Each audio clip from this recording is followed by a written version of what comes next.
Okay, Spero Day. So I am starting a brand new series called Sacred Becoming. And I need you to hear this. You and I, we're not some problems to be solved. You and I are not some projects that have to be completed. Our Christian spirituality, it's not about climbing to holiness or to some righteousness. It's actually sinking deeply into the life that we've already been given. We spend so much of our lives waiting, right? We're waiting for clarity. We're waiting for life to begin. We're waiting for life to settle. We're waiting to become the versions of ourselves that we think we're supposed to be. But that moment never comes, does it? I mean, it hasn't happened in my life. Life always unfolds differently than we planned. I mean, the things that we thought would be certain, they just kind of slipped through our fingers. All these old constructs, these old maps, guides, they no longer take us anywhere or take us where we thought we'd go. And I have found in my life that it's actually in those moments, the ones I didn't ask for, the ones I would have never chosen, the something unexpected happens, that's where it happens. And so we have this fear that oh no, if I stop striving, if I stop, trying to hold everything together, then everything's going to fall apart. But what if the opposite is true? What if when all this happens, we don't actually break open? We don't collapse? What if we can't hold everything together and it falls, and when we fall, everything expands? I mean, think about the moments when something amazing, awakening shifted in your life, when you saw everything new, you saw the world differently, right? Did those moments come when your life was all smooth, when they were all predictable? Or did they emerge from something unplanned, something unexpected? These undone places, right? They broke something open in you. You woke up to something new. I love the research by Richard Tedeschi and Lawrence Calhoun. These two researchers studied when people go through PTSD, the group of people that where growth and transformation happens after, what they discovered is it doesn't, their growth doesn't happen when they get through hardship.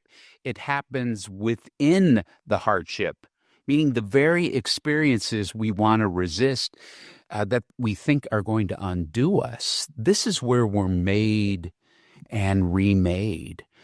I really think Jesus talks about this when he teaches in Matthew 5 the Beatitudes. I love to call the Beatitudes the architecture for human flourishing. Listen, I don't know if you've read the Beatitudes, but they're not some sort of checklist for our Christian righteousness. They're not some formula of how you get divine rewards. No, they actually awaken us to how to live in the space between the places we actually want to resist, which is our longing, when we're hungry for something, in our grief, when we have deep needs, the things we want to detour from because we think they lead us away from the flourishing of life. No, it's those places where we become fully spiritually and humanly alive. So let me read you these subversive, radical words by Jesus Christ. Blessed are those who need God, for theirs is the kingdom of heaven. Blessed are those who mourn, for they shall be comforted. Blessed are the gentle, for they shall inherit the earth. Blessed are those who hunger and thirst for justice, for they shall be filled. Blessed are the merciful, for they shall obtain mercy. Blessed are those with a good heart, for they shall see God. Blessed are the peacemakers, for they shall be called the children of God. And blessed are those who are persecuted for righteousness' sake, for theirs is the kingdom of heaven. You know, it's really hard to understate, or really overstate, I should say, how radical those words truly are. Unfortunately, we've kind of softened them over time, or we've turned them into these tame things that are inspirational. But when Jesus spoke these words, they upended everything people assumed about what it meant to be favored, to be spiritual, to actually be blessed by God. They thought it would come through success. So this word, blessed, it doesn't refer to happiness as some sort of fleeting emotional state based on our external circumstances. Oh, no. It's something deeper, something more, it's something greater than that. The Greek word is actually makarios, and it was described by the gods, those who lived beyond the reach of human suffering. That's what it was. But here Jesus flips it over to all of that. It's not the powerful or the secure that have God's favor. It's those who grieve, those who hunger, those who are humble, those who are experiencing longing, those who are unsettled. That's where divine flourishing happens. In those places that you would never expect to find it. So spiritual awakening, it always happens in the unknown. Looking at my own life, I've come to accept that we are creatures of resolution, right? We crave closure. We want answers. The satisfying click of things all falling into places. When life feels unfinished, when we're caught in the in-between, no, we don't want that. So we scramble to make sense of it. And if I'm honest with my life, I don't like waiting. I don't like uncertainty. I don't like the ache of not knowing what's coming next. And yet, Jesus seems to say, oh, that's the very space, the space we don't have all the answers, the break apart places. That's where the awakening unfolds. This term liminal or liminal space, it comes from the Latin word limen, and it means an actual threshold. It's the actual space between what was and what will be, where we have stepped out of the familiar, but we still haven't arrived at what's next. It's that space in between. I love what Richard Rohr calls this liminal space, where we are betwixt and between, having left one room or stage of life, but not yet entered the next. And that's where the awakening happens. And it's not because we have it all figured out, but it's precisely because we don't. Liminal space is where we most often are teachable. And it's often because it's there that we're humbled. It's where we are the most open to something new. So nothing fresh or creative happens when we're inside our comfort zones. It happens in this space between. And this is why awakening never comes in those places we expected, right? We assume it's going to happen in our clarity, when that comes, when things either begin or when things are settled, when my life is finally secure. But transformation, awakening, it's the opposite of that. So there's a real art to sacred becoming. There's a real art to living in this spiritual flow, where our spiritual journey, it's actually the invitation not to arrive. That's how we awaken. That's how we move in reality. That's how, when we see things greater than ourselves, this is the sacred becoming, this ongoing process of aligning ourselves with God's divine presence that is already within you, within me, in that space in between. And so I love this. This is the heart of Christian spiritual flow.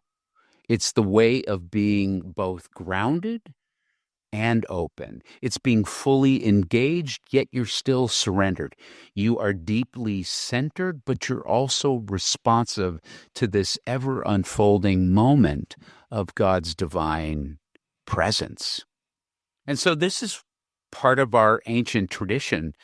But what I do love is when modern research affirms that this deep state of flow, this immersion, where a person is so engaged in their activity that they lose sense of time and all sense of self-consciousness. So what if spirituality, Christian spirituality, could experience that same kind of flow, not just in these brief moments, but a way of awareness and spiritual presence? So spirituality is not about productivity.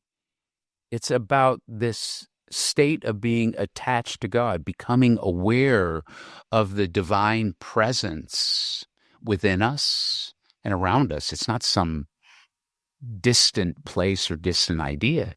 It's actually in us and moving within us. When? In those spaces in between. You might actually be able to embody some practices this week that remind you of that. So some of you might think this is silly, but listen, I'm a visual and experiential person. So let me give you 2 practices that you can embody that could help you live in this space in between. Here's one. This week, find a doorway, find some sort of threshold, and then just stand there for a minute. Take some deep breaths, just feel the space in between. Be very aware that you're standing in a threshold. You're not inside, you're not outside. And then just kind of say to yourself, I think I'm where I'm supposed to be. I don't need to rush forward. This space between is sacred. And then the moment your body, your mind says, leave, I'm uncomfortable with this, stay there. Feel that discomfort. And then step forward with intention. Here's another thing you could do. Get an empty cup or get an empty bowl and then just hold it in your hands, still yourself, and then oddly and wonderfully notice the emptiness. Notice its capacity to hold something, but then bring your awareness to this whole idea that, you know what, this bowl can hold something, but it's like my life. I don't need it to hold something. It can be empty because it's in this emptiness where the awakening happens. And then, I don't know, put that bowl or cup, empty cup, somewhere in your house this week as a reminder of that. Listen, deep Christian spirituality, it's not some sort of achievement. It's an unfolding. If there's one thing I resist more than anything, I don't like incompleteness. I want some sort of finished version of something. I like resolution. I love the sense of knowing I've arrived. But the deepest wisdom within me, if I'm in touch with that, it's letting me know, no. You're best in process, David. You're best in the process of becoming. And that's not a flaw of Christian spirituality. That is its design. I mean, Didn't Christ say, "Blessed are those who have mastered their lives"? Of course not. No, he said, "Blessed are those when you hunger, when you grieve, when you're experiencing longing, when you open yourselves up to something greater than you can even control." That's what spirituality is. There's this Japanese art form called kintsugi. I don't know if I'm pronouncing this right, but it's where the pottery is broken into pieces and then they mend it with gold in between all the cracks. And so the cracks become the very thing that are illuminated. They become the valuable part of the whole. And I sort of think this is what we're being offered through the Beatitudes. Not a life free of struggle, but where the very places that we assume are broken, those are the places where light shines through. So what if life goes in a way where we break open? And what happens if we don't fall apart, but we actually expand and we become more whole than we were before? So at that, my dear friends, that's the beginning of sacred becoming. Well, thanks for watching. Peace, everybody. And I'll see you next week.